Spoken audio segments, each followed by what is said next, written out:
오늘의 말씀은 다니엘 7장 15절부터 28절까지 말씀입니다. 나 다니엘이 중심에 근심하며 내 머릿속의 환상이 나를 번민하게 한지라. 내가 그 곁에 모셔 선 자들 중 하나에게 나아가서 이 모든 일의 진상을 물으매 그가 내게 말하여 그 일의 해석을 알려주며 이르되, 그 내 큰 짐승은 세상에 일어날 내 왕이라. 지극히 높으신 이의 성도들이 나라를 얻으리니 그 누림이 영원하고 영원하고 영원하리라. 이에 내가 넷째 짐승에 관하여 확실히 알고자 하였으니 곧 그것은 모든 짐승과 달라서 심히 무섭더라. 그 이는 쇠요, 그 발톱은 노시니 먹고 부서뜨리고 나머지는 발로 밟았으며, 또 그것의 머리에는 10뿔이 있고 그 외에 또 다른 뿔이 나오매 새 뿔이 그 앞에서 빠졌으며, 그 뿔에는 눈도 있고 큰 말을 하는 입도 있고 그 모양이 그의 동류보다 커 보이더라.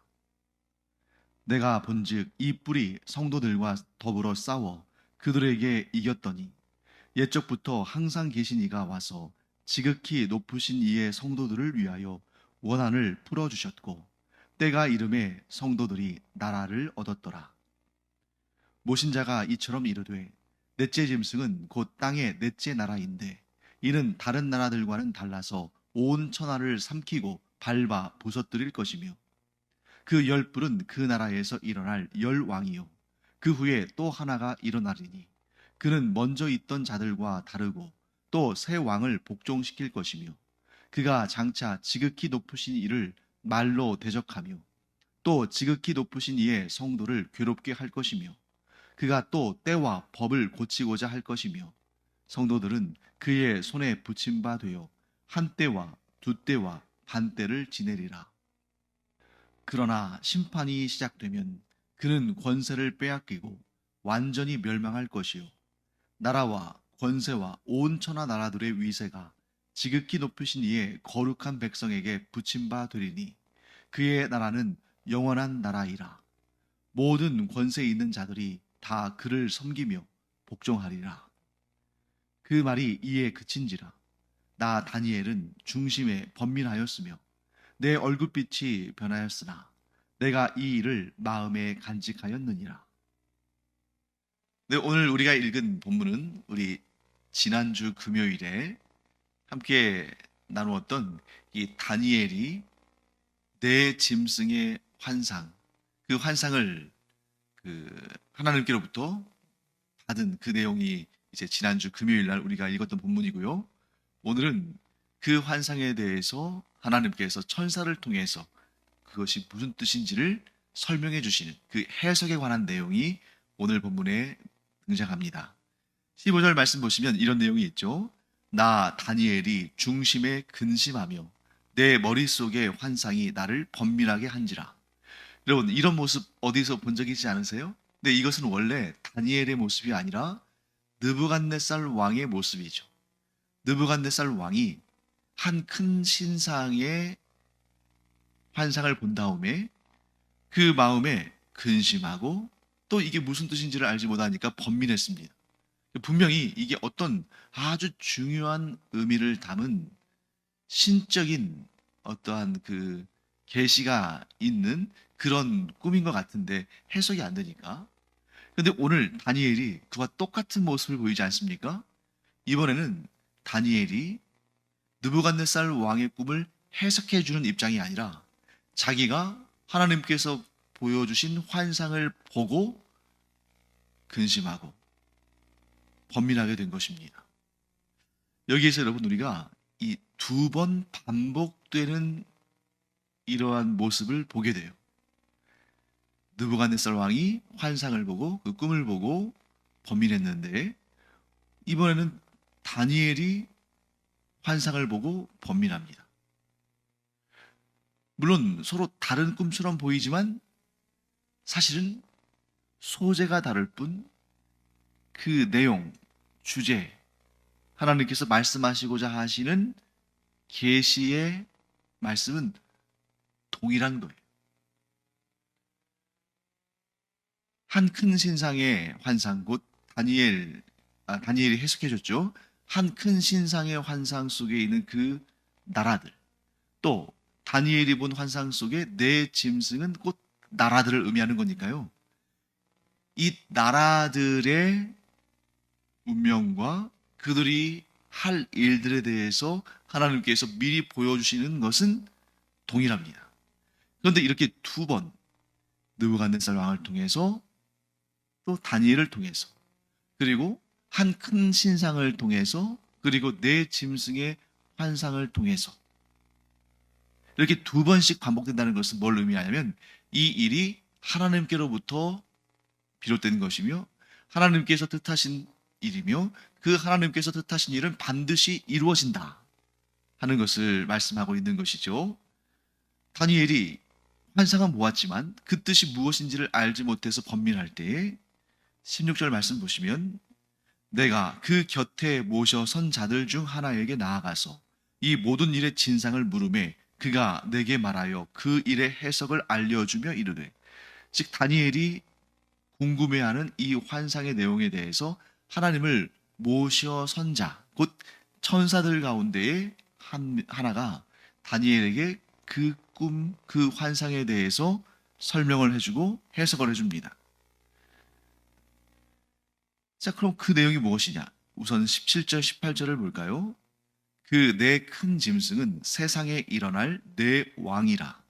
지극히 높으신 이의 성도들이 나라를 얻으리니 그 누림이 영원하고 영원하고 영원하리라. 이게 지금 이 네 짐승의 환상의 전체적인 내용을 아주 짧게 두 구절로 17절, 18절에서 요약한 것입니다. 그러니까 뒤에 자세한 설명이 나오지만 이 네 짐승의 환상, 곧 다니엘이 본 환상은 딱 이렇게 두 가지로 정리할 수 있어요. 첫째, 그 네 짐승은 그런 뭐 신화에나 나오거나 전설에나 나오는 그런 무시무시한 짐승들이 아니라 그런 형태를 가지고 있지만 사실은 그것은 내 왕, 더 정확히 말한다면 내 나라에 관한 이야기다 하고 말씀하는 거고요. 두 번째, 그런데 그 내 짐승, 곧 내 왕 또는 내 나라가 무시무시하지만 결국에는 하나님께서 하나님의 그 백성들, 곧 성도들로 하여금 나라를 얻게 하신다. 곧 최후 승리를 얻게 하신다. 그렇게 해서 이 성도들이 이루는 그 나라가, 하나님께로부터 받은 그 나라가 영원하고 영원하고 영원하리라. 자, 영원하다는 말을 세 번이나 반복했죠. 그러니까 그 어떤 세력도 이 성도들이 하나님께로부터 받은 이 나라를 해칠 수 없고 무너뜨릴 수 없고 저지할 수 없다. 그러면 여러분, 이 네 짐승의 환상은 다니엘로 하여금 근심하게 하고 번민하게 했지만 우리 곧 하나님의 백성들, 하나님의 자녀들, 우리 성도들에게는 이 네 짐승의 환상이 마냥 두려워할 일입니까? 감사하고 즐거워하고 기뻐하며 찬양할 일입니까? 감사하고 즐거워하고 기뻐하고 찬양할 일이라는 거예요. 왜? 비록 성도들이 이 환상의 내용들을 보면 하나님의 백성들이, 이 성도들이 고통을 당하고 핍박을 당하고 나라를 빼앗기고 박해를 당하지만 결국 이 환상을 통해서 우리가 알 수 있는 것은 무엇입니까? 하나님의 뜻은 성도들이 승리하고 최종 승리하고 하나님께서 주신 나라를 얻고 그 나라가 영원하고 영원하고 영원할 것이라는, 그리고 이 뜻을 하나님께서 확정하셨고 누구도 하나님의 이 뜻을 거스를 수 없다는 것을 우리에게 말씀하시는 것입니다. 그러면 우리는 비록 혹여라도 우리 당대에도 경험할 수 있는 그런 환난, 이런 네 나라, 특별히 그 네 번째 나라에 의해서 고통받게 되고 박해받게 될 그럴 일이 물론 사람이기 때문에 두렵고 염려가 되기도 합니다만, 그러나 이 환상을 통해서 우리가 알 수 있는 사실, 우리는 반드시 승리한다. 우리는 반드시 웃는다. 우리는 반드시 잘되고 복되고 형통하며 영광을 얻게 된다. 그것도 영원토록. 왜? 하나님께서 확정하셨으니까. 하나님께서 정하신 일을 누구도 거역할 수 없으니까. 그렇게 이 환상에 대해서 일단 이렇게 정리해 놓고 세부적인 내용들을 살펴보도록 하겠습니다. 다니엘은 그 네 짐승들 가운데 특별히 네 번째 짐승에 마음이 쏠렸어요. 왜 그러냐면 앞에 나온 새 짐승들 기억하시죠? 사자의 등에 독수리의 날개가 붙어 있는 그 짐승, 첫 번째 짐승. 두 번째는 곰, 앞발을 들고 공격 자세를 취하는 그 곰. 세 번째는 역시 새의 날개들을 단 표범. 자, 이러한 짐승들도 무시무시하고 이게 무엇인지 궁금하고 합니다만 네 번째 짐승에 비하면 앞에 있는 새 짐승들은 아무것도 아니라는 거예요. 네 번째 짐승이 특히 더 강해 보이고 특히 더 포악해 보이고 특히 더 뭔가 이 느낌이 좀 쎄합니다. 그러니까 다니엘이 그 네 번째 짐승에 대해서 더욱 확실히 알고자 한 거죠. 그래서 19절 20절을 보겠습니다. 이에 내가 넷째 짐승에 관하여 확실히 알고자 하였으니 곧 그것은 모든 짐승과 달라서 심히 무섭더라. 그 이는 쇠요 그 발톱은 노시니 먹고 부서뜨리고 나머지는 발로 밟았으며 또 그것의 머리에는 10뿔이 있고 그 외에 또 다른 뿔이 나오매 새 뿔이 그 앞에서 빠졌으며 그 뿔에는 눈도 있고 큰 말을 하는 입도 있고 그 모양이 그의 동류보다 커 보이더라. 자, 다니엘이 지금 넷째 짐승에 대해서 더욱 특별한 관심을 갖죠. 왜? 그것이 강하기 때문에 그만큼 더 성도들을 괴롭게 하고 고통스럽게 하고 심지어 여기 눈이 있다는 얘기는 교만하고 큰 말을 하는 입이 있다는 얘기는 하나님을 비방하고 조롱한다는 것을 의미하는 거죠. 자, 그때 좀 특이한 장면은 뭐냐면 그 네 번째 짐승의 머리에는 10뿔이 있다. 그 내용을 이제 뒤에 또 설명하죠. 그 10뿔은 곧 10왕을 의미한다. 즉 10명의 지도자들을 의미한다. 그런데 그 10뿔 외에 또 다른 뿔이 나온다는 거예요. 그러니까 이 앞에 있는 10뿔도 하나님의 백성들의 입장에서 볼 때는 너무너무 괴롭고 힘든 고통스러운 대상이지만 그 10뿔, 즉 10명의 그 지도자들과는 비교할 수 없는 더 강하고 더 포악하고 더 가증한 하나님 앞에 더 추악하고 하나님을 모독하는 그런 자가 나올 거라는 것을 알게 하고 있죠. 그리고 그 뿔에 눈이 있고 큰 말을 하는 입이 있다는 것은 그가 교만하고 또 그 입으로 하나님을 비방하고 조롱하며 저주의 말을 쏟아낸다 하는 것을 알 수 있는 것입니다. 이 11번째 뿔, 즉 10뿔 다음에 나오는 이 뿔은 뭘 의미하냐면 적그리스도의 세력을 의미하는 것이죠. 즉 적그리스도가 출현할 것이다. 당연히 여러분 하나님을 대적하는 그 적그리스도는 강한 세력에서 나오겠습니까? 약한 세력에서 나오겠습니까? 당연히 강한 세력에서 나와서 그 힘과 권능으로 마치 자신이 하나님도 이길 존재처럼 스스로를 높이고 교만하겠죠. 그리고 그런 강한 능력과 권세와 카리스마가 있어야 전 세계적으로 자신의 영향을 미치겠죠. 그런데 여기서 대반전의 역사가 일어납니다. 21절과 22절. 내가 본즉 이 뿔이 성도들과 더불어 싸워 그들에게 이겼더니 옛적부터 항상 계신 이가 와서 지극히 높으신 이의 성도들을 위하여 원한을 풀어주셨고 때가 이름에 성도들이 나라를 얻었더라. 자, 이 뿔, 이 10뿔을 이 10뿔 다음에 나온 이 11번째 뿔이 성도들과 싸워서 이겨요. 이게 바로 성도들의 딜레마죠. 왜요? 성도들은 하나님을 믿는 사람들이기 때문에 하나님께서 성도들과 함께 하심을 믿기 때문에 이런 패배, 이 악한 자가 승리하는 일, 악한 자에 의해서 핍박받는 일, 그가 하나님을 조롱하고 그런데 그 앞에서 힘을 내지 못하는 그러한 교회 공동체 혹은 성도들을 보면서 이 딜레마에 빠지는 것입니다. 그런데 분명히 성도들과 더불어 싸워서 이겼던 이 뿔이 심판을 받고 멸망한다는 거예요. 옛적부터 항상 계시니 곧 하나님께서 하나님의 그 성도들을 위해서 원한을 풀어주신다. 그리고 성도들이 때가 이름에 하나님께서 주시는 그 나라를 얻는다. 곧 최후 승리를 거둔다 하고 말씀하시는 것입니다. 여기에서 우리가 좀 안타깝긴 하지만 인정할 수밖에 없는 사실이 있습니다. 성도들이, 교회 공동체가, 기독교가 지지 않고 핍박받지 않고 고난을 경험하지 않으면 좋겠지만 그것은 어쩔 수 없는 현실이라는 거예요. 정해져 있는 겁니다. 그런데 우리에게 소망이 있고 우리가 힘을 낼 수 있고 우리가 절망하지 않을 수 있는 이유는 반드시 하나님께서 우리의 원한을 풀어주시고 때가 이름에 그 영광의 나라를 우리에게 주신다는 거죠. 그러니까 그 과정 속에서는 좀 어려움이 있을 거예요. 이것은 우리의 삶에서도 현실적인 문제 아닙니까?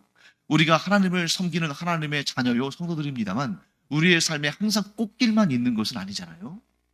항상 성공하고 항상 부족함이 없고 항상 건강하고 항상 모든 일에 형통하지는 않지 않습니까?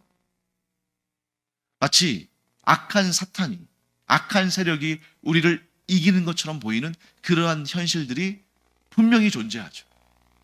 그렇지 않은 사람이 없죠.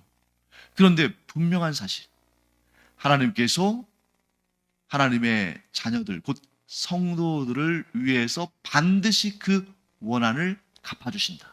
그런데 여러분, 여기에서 아주 또 복된 소식이 있어요. 하나님께서 원한을 갚아주시는 방식은 우리가 당한 것, 우리가 손해본 것, 우리가 하나님을 위해서 고통을 당하고 박해를 당한 것과는 비교할 수 없는 놀라운 은혜와 복으로 우리를 채워주신다는 거죠. 만일 하나님께서 우리의 원한을 갚아주시되 내가 딱 고통당한 만큼만 채워주신다면, 내가 손해본 만큼만 채워주신다면 우리는 뭘 원하겠어요? 아니, 그럴 거면 차라리 고난당하지 않고 고통당하지 않고 박해당하지 않고 그냥 사는 게 좋겠다. 그렇잖아요. 오늘날 여러분, 아주 일반적인 관점에서 우리의 삶을 보십시오. 우리가 열심히 일하는 것. 왜 그렇습니까?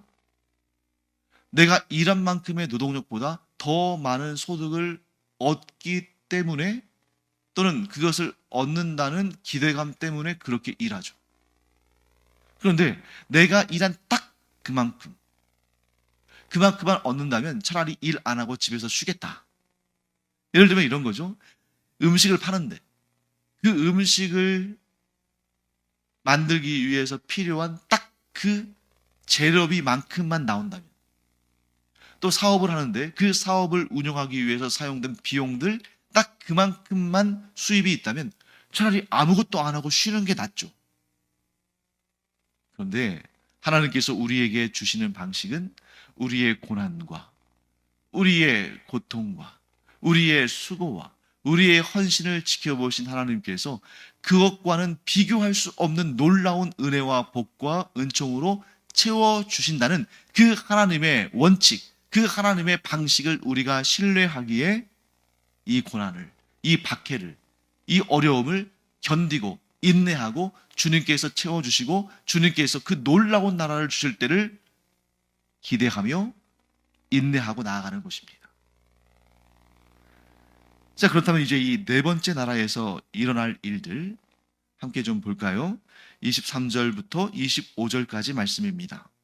모신 자가 이처럼 이르되 넷째 짐승은 곧 땅의 넷째 나라인데 이는 다른 나라들과는 달라서 온 천하를 삼키고 밟아 부서뜨릴 것이며 그 열뿔은 그 나라에서 일어날 열왕이요 그 후에 또 하나가 일어나리니 그는 먼저 있던 자들과 다르고 또 새 왕을 복종시킬 것이며 그가 장차 지극히 높으신 이를 말로 대적하며 또 지극히 높으신 이의 성도를 괴롭게 할 것이며 그가 또 때와 법을 고치고자 할 것이며 성도들은 그의 손에 붙임 바 되어 한 때와 두 때와 반 때를 지내리라. 보통 무슨 말씀인지 모르겠죠?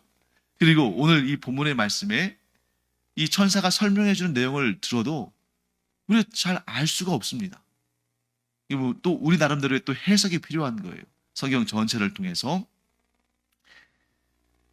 이 해석을 할 때 성경에서 명시적으로 이것은 무엇이다라고 딱 매칭을 시켜주지 않는 이상은 각자가 또 이렇게 자신의 어떤 공부한 것 또 여기저기 자료를 참고해서 해석을 하게 됩니다만 이 학자들도 이 넷째 나라에 대한 해석이 갈립니다.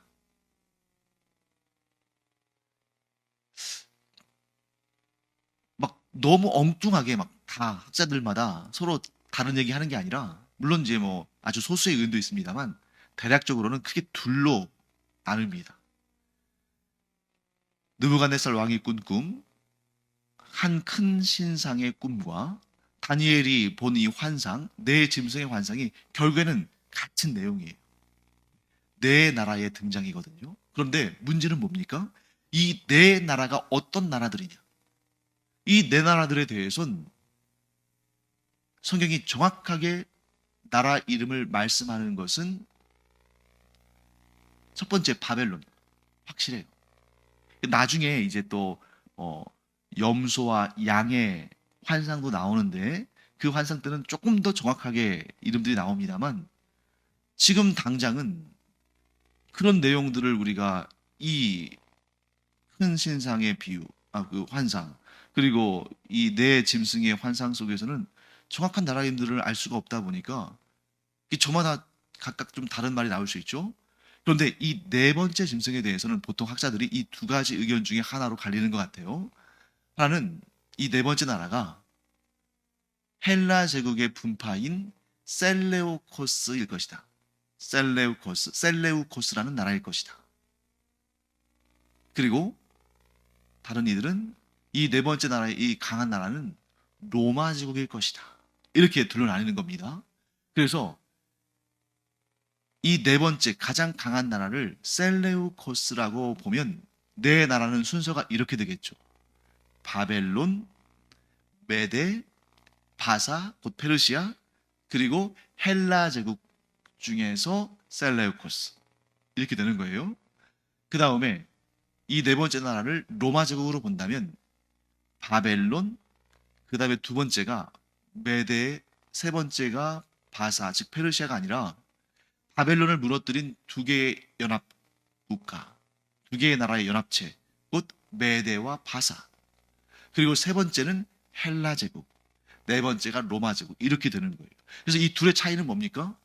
메데와 바사를 하나의 연합체로 볼 것이냐, 아니면 메데 그 다음에 바사 이렇게 볼 것이냐 하는 거죠. 이 네 번째 나라를 헬라 제국의 셀레우코스 왕조로 보는 그런 견해는 무엇을 중심으로 그렇게 해석하냐면 25절 말씀에 그가 장차 지극히 높으신 이를 말로 대적하며 또 지극히 높으신 이의 성도를 괴롭게 할 것이며 그가 또 때와 법을 고치고자 할 것이며 성도들은 그의 손에 붙임받으여 한 때와 두 때와 반 때를 지내리라. 이 말씀 때문에 그런 거예요. 그래서 이 셀레우코스라는 이 나라, 이제 이 셀레우코스라는 나라는 알렉산드로스, 즉 알렉산더 대왕이 이끈 그 헬라 제국이 알렉산더의 그 급격히 빠른, 그러니까 아주 빨리 죽은 그의 죽음으로 말미암아 나라가 넷으로 갈리는데 그 중에 하나가 이 셀레우코스고 이 나라가 특히 역사에 중요한 의미를 갖는 것은 이스라엘 땅을 다스린 나라라는 점이죠. 그래서 그가 어떤 일을 하냐면 하나님을 말로 대적하며, 즉 하나님을 조롱하고 모욕하며 성도들을 괴롭히고 하나님의 때와 법을 고치는 이 일을 한다는 것입니다. 그래서 이 셀레우코스의 가장 악한 왕, 이 작은 뿔에 해당하는 10개의 뿔 다음에 나오는 그 11번째 뿔에 해당하는 이 왕이 안티오코스 4세를 의미할 것이다. 그런데 이 셀레우코스라는 나라의 안티오코스 4세는 자기 자신을 뭐라고 부르라고 했냐면 에피파네스. 무슨 뜻이냐면 신의 현신. 즉 신이 사람의 모양으로 나타난 것이니까 내가 신이다. 자기가 신이라고 말하면 곧 하나님을 모욕하는 거죠. 왜? 피조물인 사람이 자기를 창조주라고 말하는 것이니까. 그리고 그는 때를 바꿨다. 뭘 의미할까요? 이스라엘에게는 하나님을 경외하고 하나님께 경배하고 제사를 드리는 절기들이 있어요. 그런데 이 이스라엘의 절기들을 폐하고 헬라식, 그리스식 절기들을 지키도록 하고 또 법을 고쳤다. 하나님의 율법을 지키지 못하게 하고 헬라의 문화와 헬라의 예전을 따르게 했고, 그래서 심지어 예루살렘 성전 안에다가 제우스 신상을 비롯한 헬라의 그 잡다한 우상신들을 세우고 또 율법이 금지한 제물, 하나님께서 부정한 짐승이라고 여기 말씀하셔서 제물로는 절대 바칠 수 없는 돼지고기를 제단에 올리는 그런 방식으로 때와 법을 바꾸고 하나님을 모욕한 가장 유명한 악질적인 왕이 셀레우코스의 에피파네스라고 불리는 안티오코스 4세였다. 그런 점에서 본다면 이 네 번째 나라는 셀레우코스고 10뿔 다음에 나온 한 뿔, 그 왕은 안티오코스 4세다. 이렇게 해석하는 그러한 내용들을 또 우리가 보게 됩니다. 그런데 이 네 번째 나라가 그 셀레우코스가 아니고 그 셀레우코스를 비롯해서 헬라 제국은 세 번째 나라고 네 번째 나라는 로마 제국이다. 이렇게 주장하는 경우는 왜 그러냐면 이 네 번째 나라가 강하잖아요. 그 이가 쇠로 되어 있고 만국을 부서뜨리는 이 정도의 파워, 전 세계를 지배할 정도의 최고의 파워를 가졌던 나라는 셀레우코스가 아니라, 즉 헬라 제국이 아니라 로마 제국이다. 왜? 헬라 제국은 문화적으로는 상당히 큰 영향력을 미쳤지만 이 국력으로 따지면 전 세계를 통합할 정도의 국력은 아니고 그 정도의 국력은 로마 제국이다 라고 이제 표현하는 것이죠. 그런데 또 어떻게 보면 이 네 번째 나라는 아직 등장하지 않았을 수도 있습니다. 그리고 이 10개의 뿔 다음에 나타나서 3개의 뿔을 뿌리까지 뽑아버리고 위세를 드러낸 이 11번째 뿔, 곧 이 악한 왕은, 이 적 그리스도는 아직 등장하지 않았을 수도 있어요. 혹은 모든 시대에 경험하는 보편적인 그런 세력일 수도 있고, 그러니까 적 그리스도라는 것은 분명한 사실이지만 그가 이미 역사 가운데 나타난 나라요 인물인지, 뭐 셀레우코스든 로마 제국이든, 혹은 아직 나타나지 않았는지, 곧 미래에 나타날 것인지, 혹은 상징적으로 모든 세대, 모든 역사 가운데에 존재하는 하나님을 대적하고 하나님의 백성들, 곧 성도들을 괴롭게 하는 그런 세력을 의미하는 것인지 알 수가 없는 거예요. 정확히는 알 수 없습니다. 분명히 그런 적 그리스도의 세력이 있고 그가 하나님을 모욕하고 하나님의 성도들을 괴롭게 하고, 그러나 하나님께서 심판하실 때에 그가 완전히 패배하고 성도들이 영원한 나라를 얻게 된다. 이 사실은 변함없이 우리에게 주어지지만 이 네 번째 나라가 어떤 나라냐? 그 11번째 뿔, 곧 그 왕이 누구냐 하는 것은 굉장히 조심스럽다. 해석에 다양성이 존재할 수 있고 누구라고 또 어떤 나라라고 딱 확정해서 말하기는 쉽지 않다. 그러나 이런 일반적인 해석들이 있다 하는 것을 우리가 알아두면 좋겠습니다. 자, 그 다음에 이제 또 어려운 것이 한때와 두때와 반때. 이 적그리스도의 세력에게 고통을 당하는 한때와 두때와 반때. 이것은 뭘 의미하는 것이냐? 얼마의 기간을 의미하는 것이냐? 성도들이 핍박받는 때라는 것은 분명하죠. 근데 한때와 두때와 반때, 이게 뭐냐? 이 때를 1년으로 계산한다면 한때 즉 1년 더하기 2년 더하기 반년 하게 되면 3년 반이죠. 그래서 이 3년 반을 어떻게 또 해석하기도 하냐면 이제 요한계시록과 이제 결부시켜서 주님께서 최후의 심판을 위해서 재림하시기 전에 7년의 대환란기가 있는데 그 중에서 전반부의 3년 반, 곧 고통이 극심한 그때를 의미한다. 이렇게 해석하기도 해요. 뭐 그것을 틀렸다고 말할 수 없죠. 그런데 문제는 뭐냐면 여기서 한때, 두때, 그리고 반때라고 말하는 이 때를 1년, 그때를 1년이라고 확정해서 해석할 근거는 없다는 겁니다. 때라고 말씀했지 년이라고는 말씀하지 않으셨거든요. 그러니까 이것이 3년 반일 수도 있지만 또는 특정한 어떤 기간일 수도 있죠. 그보다 더 긴 기간일 수도 있고 그보다 더 짧은 기간일 수도 있고.